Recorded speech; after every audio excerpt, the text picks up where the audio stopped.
Now let's start our discussion of the chapter 11 about the light. So when you study about the light, then first we have to refresh our memory about what is the so-called electromagnetic wave and what is the so-called electromagnetic spectrums.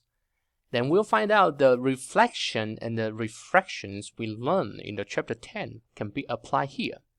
The reason is because the electromagnetic wave is nothing but just one of example of the wave. And when we say the light, actually, light is electromagnetic wave. So they are the same things. So let's refresh our memory. How does the EM wave was created? It is by vibrating the electric charge. And this vibrating involving with the acceleration of the electric charge. Yeah? And the frequency produced of the EM wave is the same as frequency of the vibration of the electric charge. So this is a very important two conclusions from our previous chapters. And we also know that the light is traveling at the speed of light, which is much faster than the speed of the sun in the air. And finally is that the light, which is the EM wave, they are all transverse wave. So what is the transverse wave? It is the oscillation of the particles. Here, the oscillation of the electric field and magnetic field is perpendicular to the direction of motions. So what we have learned in the chapter 10 are going to be used here now with the further extra explanation. So please go back and review the chapter 10 if you do not watch that yet. So later we introduced the concept of the electromagnetic spectrums. So what is the electromagnetic spectrums? So it is due to the frequency of the electromagnetic wave produced. And what is the frequency? So let me refresh your memory. Before you answer the questions, you should ask yourself, what is the period? So the period is the time spent for one wavelength. Okay, that is one period. So therefore, the frequency of the EM wave is 1 over the period. So based on knowing the wavelengths, you know the frequency, or you know the frequency, you know the wavelengths. So the relation between the frequency and the wavelengths of the light or the EM wave is the product of them. The value is equivalent to the C, and C is equal to 3 times 10 to the power of 8 meter per second speed of light. And another very important fact about speed of light is that no matter what kind of EM wave you are talking about, they all have the same speed of light in the vacuum. So this C value is the same for no matter what kind of frequency of the wavelengths they have. So you can see that in the previous chapter when we studied the electromagnetic spectrums, but let me try to go through the details again. So you have the radio wave. Radio wave is the EM wave with a longer wavelength, which means the frequency is shorter. And then the microwave. Microwave is the EM wave with a little bit longer wavelength, a little bit shorter wavelength, but the frequency a little bit higher. And the visible light, this is the only EM wave our eyes can see. And you can see the narrow band it is in the spectrums. And you can see the range of the frequency is between the 4 times 10 to the power of the 14 to 7 times 10 to the power of 14 hertz. Then you will go to the UV ray.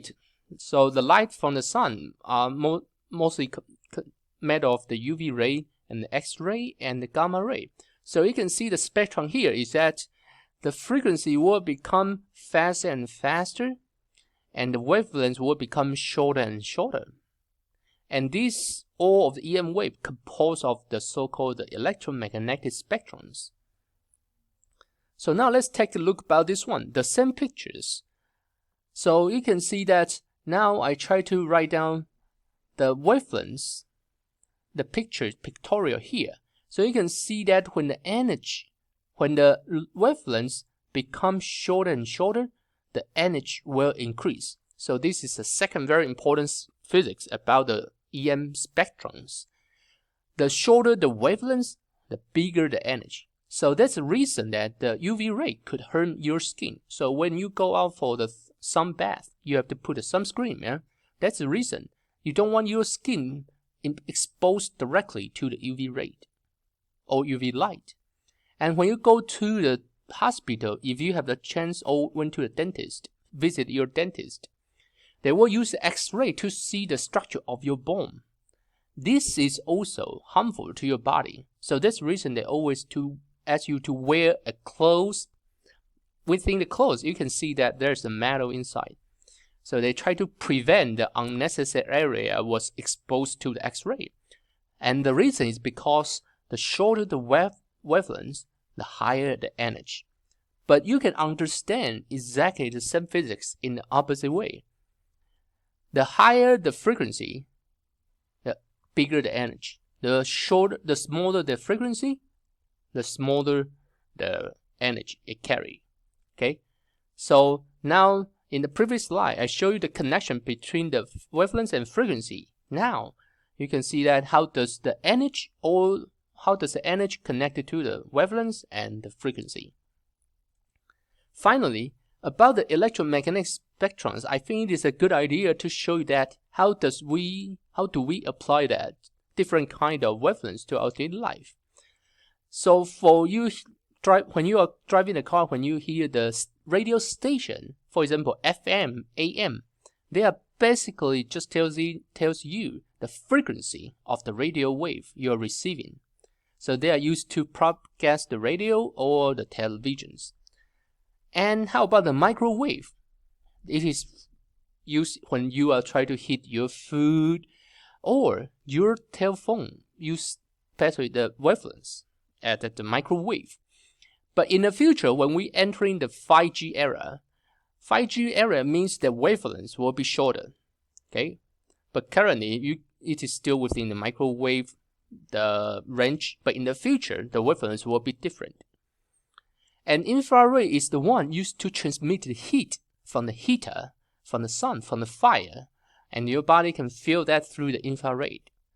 And visible light, you see, I particularly mentioned visible light because light including everything here, but visible light is only the spectrum of the light you can see through your eyes.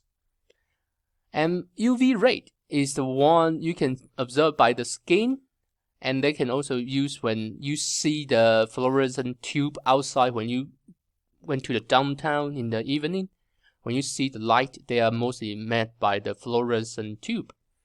And when you go to a hospital, you use X-ray to see the bone structure of that.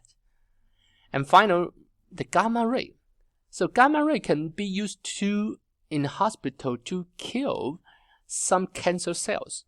But apparently you know that when they kill some cancer cells, they cannot simply just kill the cancer cells. They also kill the healthy cells. So during the treatment, your body will become weaker. But now this is a good summary showing that what is the applications of the different kind of the wavelengths in the EM spectrums in our daily life. Now let's have our second conceptual quiz today. So which one is not included? And the answer is B. Yeah? B is a sound wave. Sound wave requires an air particle vibration in order to propagate. So it is not an EM wave. EM wave, when they propagate, they can propagate in the vacuum. They can propagate in the air, in different kind of material. But it means that they don't necessarily depend on the medium to propagate. Now the second conceptual quiz. So the answer is C. And the trick how to answer this question is, no matter in the future what kind of particle I give you, as long as it is a charged particle, it is accelerating, vibrating, then they will produce an EM wave, which is the light. But atoms, by assumption, as you will learn in the chapter 12, atoms is neutral. But when you try to charge the atoms become ions, then they become charged particles. And molecules is also a neutral object. For example, H2O for the water. So if you are shaking the neutral object, you don't create the light. Only when you shaking the electric charge, then you will produce the EM wave. And now, let me try to define the two things.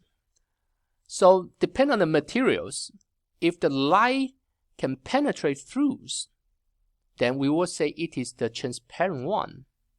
And the opaque one is the one the light cannot be transmitted through. So no matter whether the light can transmit it through or not, light have to interact with the material, the medium there.